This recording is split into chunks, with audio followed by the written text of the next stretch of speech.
So hello guys, আসসালামু আলাইকুম। কেমন আছেন সবাই? আশা করি অনেক ভালো আছেন। তো আজকের ব্লগে আমি শেয়ার করব হলুদের অনুষ্ঠানের জন্য ফ্রুটস ডেকোরেশন করা হচ্ছে, আর সেগুলোই আপনাদের সাথে শেয়ার করব। সো এইটার জন্য আমরা এখানে যে ফলগুলা ব্যবহার করেছি সেটা হচ্ছে আনার ছিল, সাদা আঙুর এবং কালো আঙুর, সেই সাথে ছিল কমলা লেবু, মালটা, আনারস, পেঁপে এবং পেঁপেকে ডেকোরেশন করার জন্য ছিল মিষ্টি।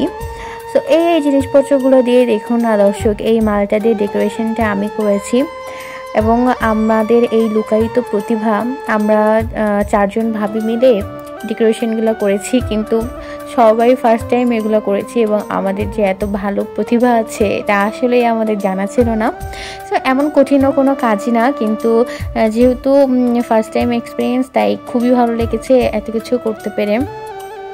আর মালটা দিয়ে কেটে এখন এটা ডল তৈরি করা হচ্ছে। এটার জন্য আমরা একটু টিউটোরিয়াল দেখে নিয়েছি ফোনে, দেখে দেখে তারপর সেভাবে আমরা এই মালটা দিয়ে ডলটা তৈরি করেছি এবং একটু কঠিন, হালকা, তেমন কিছু না, কিন্তু তারপরেও এটা করতে খুবই ভালো লেগেছে।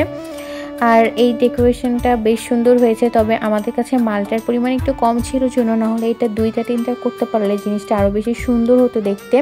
এখানে দেখেন টমেটো, শসা আর মালটা এবং কালো আঙুরটা দিয়ে আমরা এই ডেকোরেশনটা করে ফেলেছি এবং অনেক সুন্দরই কিন্তু হয়েছে। আমাদের কাছে লেগেছে যে প্রতিটাই মোটামুটি ভালোই হয়েছে। আপনাদের কাছে কেমন লাগলো অবশ্যই কমেন্ট করে জানাবেন আমাদের ডেকোরেশনগুলো আপনাদের কাছে ঠিক কেমন লেগেছে।